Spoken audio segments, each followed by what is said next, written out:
वैसे तो भगवान ने इंसान को ऐसी बुद्धि दी है कि वह सभी प्राणियों की अपेक्षा सोचने व समझने की क्षमता ज़्यादा रखता है, लेकिन काम, वासना व लोभ के वशीभूत होकर इंसान की बुद्धि भ्रष्ट हो जाती है। वो कुछ ऐसे काम कर बैठता है कि उसकी करनी उसी के लिए जी का जंजाल बनकर रह जाती है, और जब तक वह स्थिति को समझ पाता है वह जुर्म की दलदल में बुरी तरीके से फंस चुका होता है। आज हम आपको दिखा रहे हैं एक ऐसी ही घटना।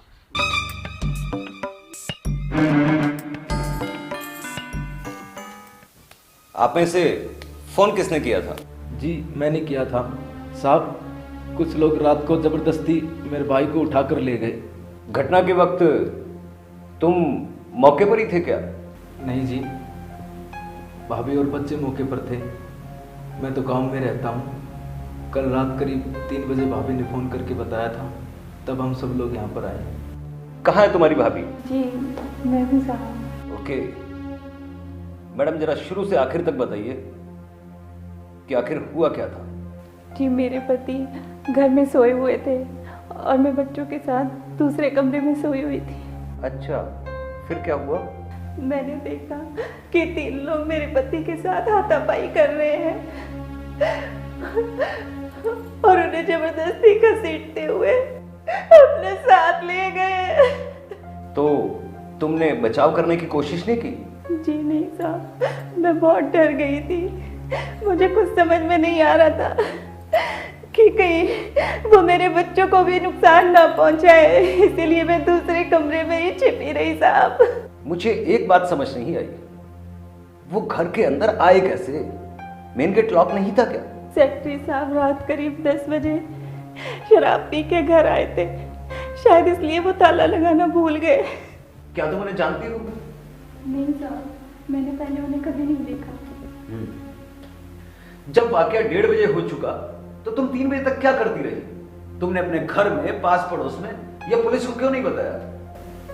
साहब मैं बहुत डर गई थी, मुझे समझ नहीं आ रहा था कि मैं क्या करूं। मैंने सोचा कि वो थोड़ी देर में आ जाएंगे, पर जब मैंने अपने आप को संभाला तो मैंने अपने गांव फोन किया। साहब आपके बच्चे कहाँ हैं? क्या मैं उनसे कुछ बातचीत कर सकता हूँ? जी वो तो सोए हुए थे साहब, उन्हें कुछ नहीं पता। फिर भी बातचीत करने में हर्ज क्या है? जरा बुलाइए तो। जी मैं भी आती हूँ।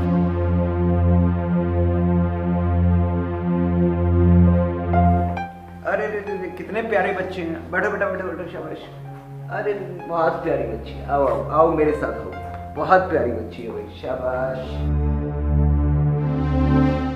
बहुत प्यारा बच्चा है, कितनी प्यारी गुड़िया है। अच्छा बेटा एक बात बताओ, कल रात पापा के साथ क्या हुआ था? तुमने देखा था कुछ? नहीं अंकल, हम तो मम्मी के साथ रसोई में थे। कहाँ? रसोई में। रसोई में? ठीक ठीक है बेटा, चलो खेलो, शाबाश।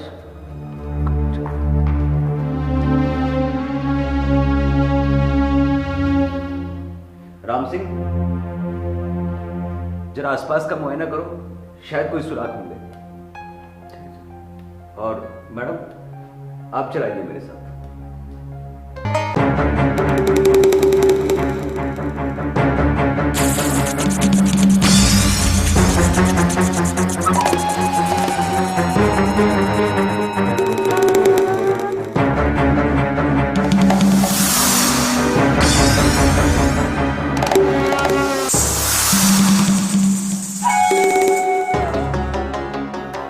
दूध। शाम को कोई मेहमान आए थे क्या? नहीं तो। इस घर में कौन कौन रहते हैं आप? जी हम तो मियाँ बीवी और हमारे 3 बच्चे। फिर ये 7 गिलास दूध के कैसे?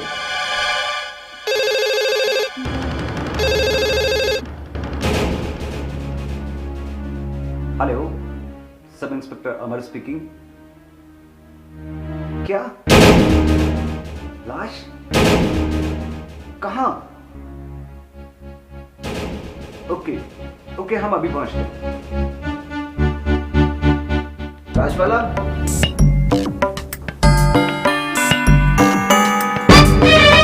अपहरण का मामला दर्ज कर लो, चारों तरफ नाकेबंदी करा दो और आसपास के थानों में सूचना भी भेज दो। आपको एक बार हमारे साथ थाने चलना होगा। चलिए।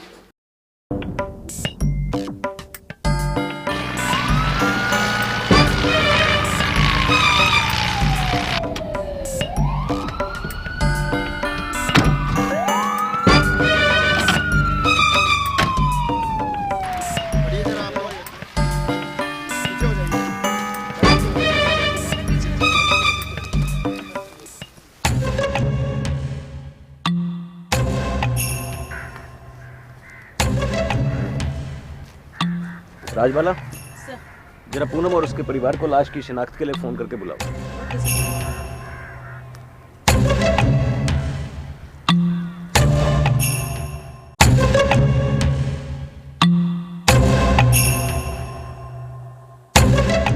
आप में से सबसे पहले किसने देखा?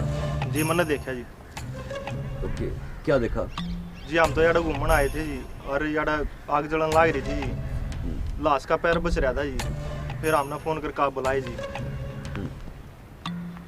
तो आसपास में कोई दिखाई दिया क्या? कोई नहीं दिखाई दिया जी।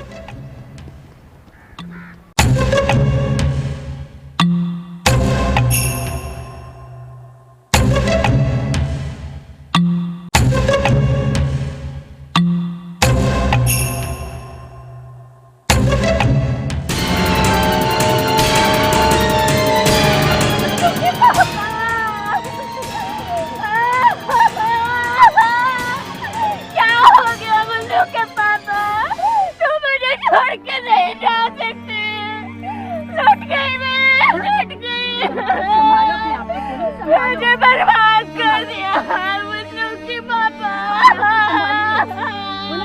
संभालिए आप। बर्बाद हो गई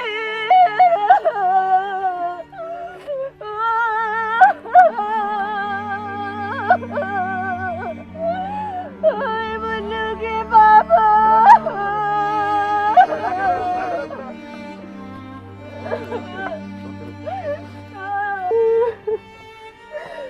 बर्बाद कर दिया मुझे बर्बाद कर दिया।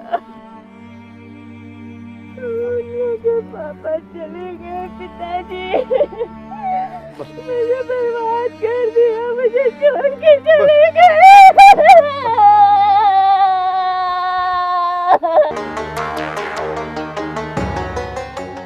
राजबाला, कहीं ना कहीं तो कोई पेंच है जो हमें नजर नहीं आता।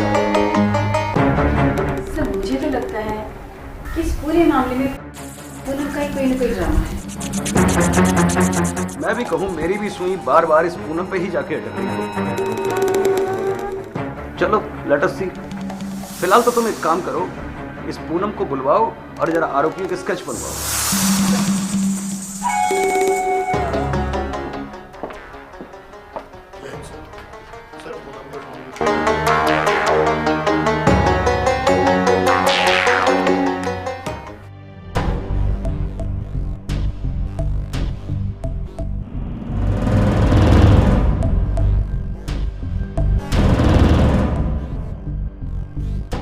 अब तुम्हारा खेल खत्म। अब जरा पूरा मामला सच सच बताओ कि हुआ क्या था। सब कुछ तो बता चुकी हूँ। कहाँ बताया तुमने सब कुछ? कहाँ बताया तुमने कि 7 गिलासों में दूध किसने पिया था? कहाँ बताया तुमने कि दरवाजे की कुंडी खुली क्यों थी? कहाँ बताया तुमने कि तुम पिछले कमरे में नहीं बल्कि रसोई में थी?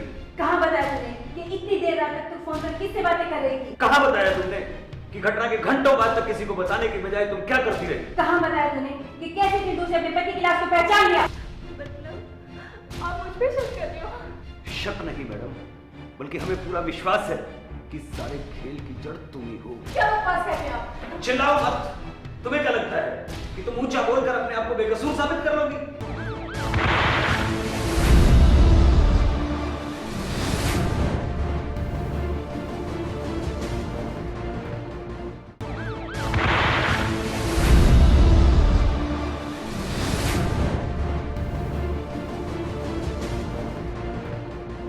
चिल्लाओ मत। तुम्हें क्या लगता है कि तुम ऊंचा बोलकर अपने आप को बेकसूर साबित कर लोगी?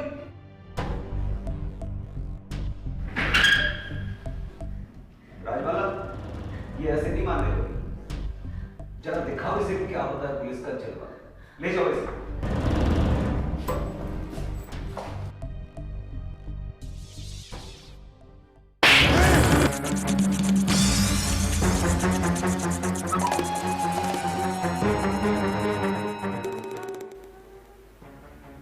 ऐसे नहीं बताइएगा।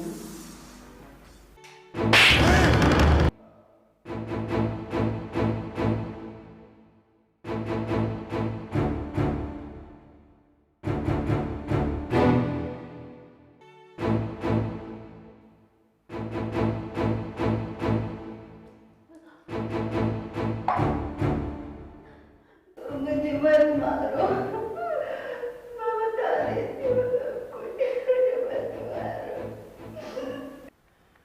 जब पुलिस ने सख्ताई बरती तो कुछ देर तो पूनम ने आनाकानी की, लेकिन कहते हैं पुलिस जब उगलवाने पे आए तो मुर्दे भी बोल उठते हैं।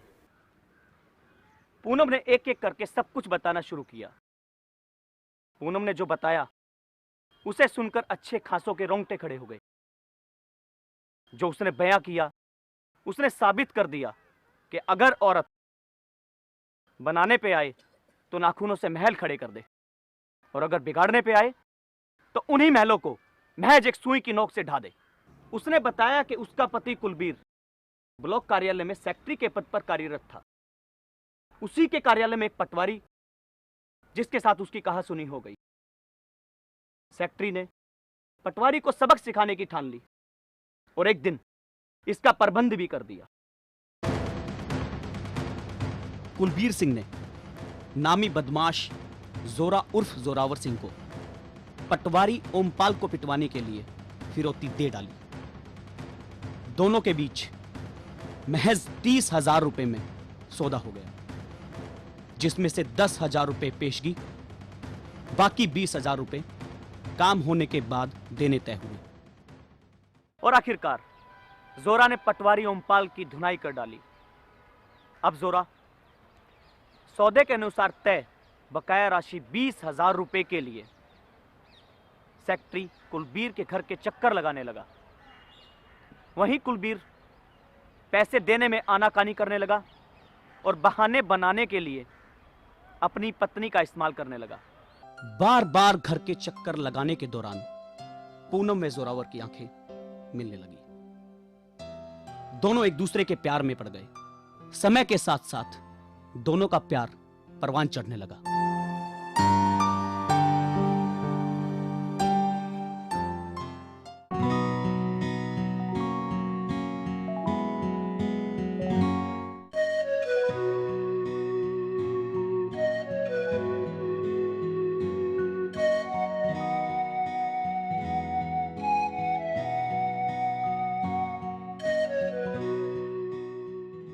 कहते हैं कि जो दूसरों के लिए गड्ढा खोदता है एक दिन वह उसी गड्ढे में गिरता है। वही हुआ। जो गड्ढा कुलबीर ने पटवारी ओमपाल के लिए खोदा था, उसकी गहराई कुलबीर को अपनी जान देकर नापनी पड़ी। कुलबीर की पत्नी पूनम और जोरा की हवस इस कदर बढ़ चुकी थी कि अब कुलबीर उन्हें अपने रास्ते का कांटा नजर आने लगा था। पूनम, बोलो ना सेक्रेटरी को कि वो मेरे पैसे दे दे। अरे यार, मैं कितने बार कह चुकी हूँ, पर वो मेरी सुनते कहाँ है। और वैसे अब मैं भी नहीं चाहती कि वो तुम्हारे पैसे दे। अच्छा, अब तुम भी लालच में आ गई हो। हाँ। ये अच्छी बात नहीं है। हाँ, लालच में तो आ गई, पर पैसों के नहीं। फिर कैसे लालच? अगर उन्होंने तुम्हारे पैसे दे दिए तो तुम मुझसे मिलने कैसे आओगी? तुम क्या सोचती हो, मैं यहाँ पैसे के लिए आता हूँ?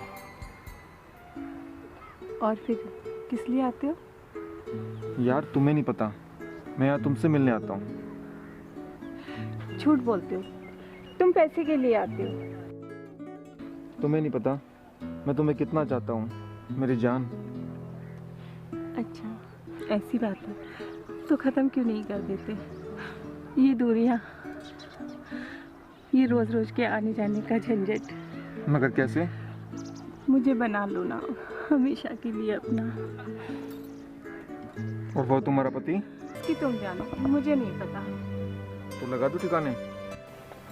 कुछ भी करो, पर मैं अब तुम्हारे बिना नहीं रह सकती। और इस तरह रच डाली उन्होंने एक घिनौनी साजिश। जोरा ने अपने साथ जेल में रहे एक साथी कल्लू को अपने साथ लिया और अस्पताल की एम्बुलेंस लेकर निकल पड़े मौत का खेल खेलने।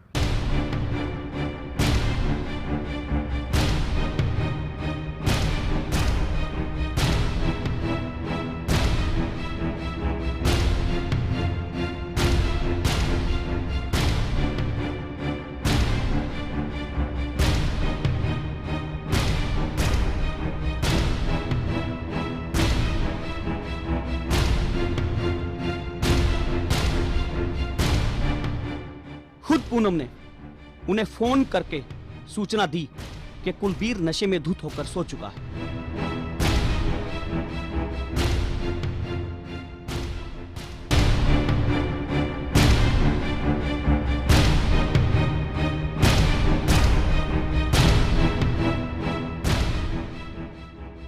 और वो हैवान पहुंच गए उसके घर।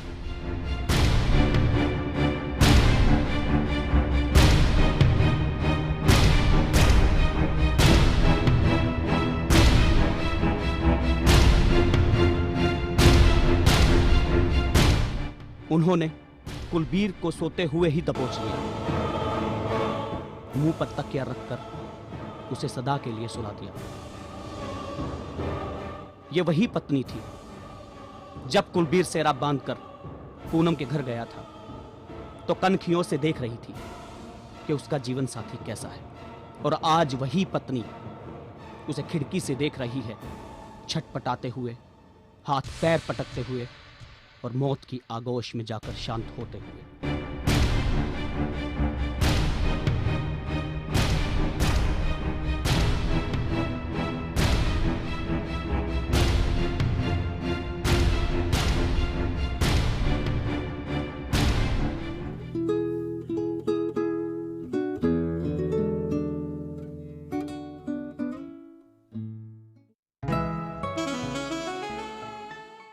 और फिर रचाया पूनम ने सती सावित्री होने का ढोंग, अपने परिजनों और पुलिस को फोन करके।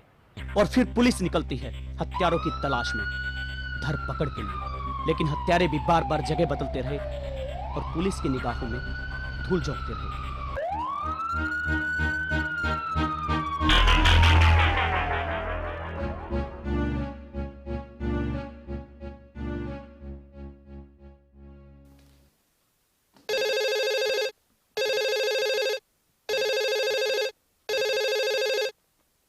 हेलो, सब इंस्पेक्टर अमर स्पीकिंग।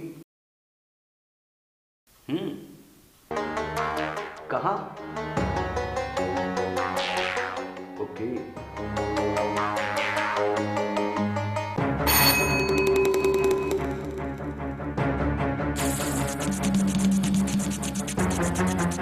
राजपाला, सूचना मिली कि जोरावर सिंह रेलवे स्टेशन पर है। जरा अपनी टीम के साथ दबिश लगाओ और पकड़ो उसे। और ध्यान रहे, बहुत शातिर है वो, वर्दी में नहीं बल्कि सिविल ड्रेस में जाना। और हाँ, 1 मिनट, जो भी रहे मुझे तुरंत सूचित करो।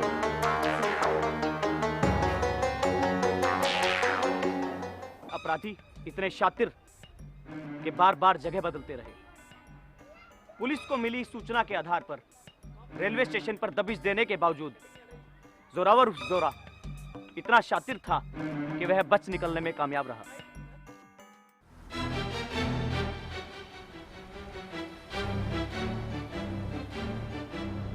आखिरकार एक रोज गोहाना के गांव में पुलिस ने छापेमारी की, जहां उनका सामना जोरा से हुआ। पुलिस से बचने के लिए जोरा ने छत से छलांग लगा दी, जिसमें जोरा की एक टांग टूट गई। अपराधी चाहे कितना ही शातिर क्यों ना हो, जब पुलिस धरपकड़ करने पे आती है तो धरपकड़ करके रहती है। वही हुआ। हरियाणा पुलिस के प्रयास रंग लाए और सभी आरोपी पहुंच गए सलाखों के पीछे। आप सभी से फिर मुलाकात होगी इसी दिन, इसी समय। जुल्म के खिलाफ एक बुलंद आवाज। जय हिंद, जय भारत।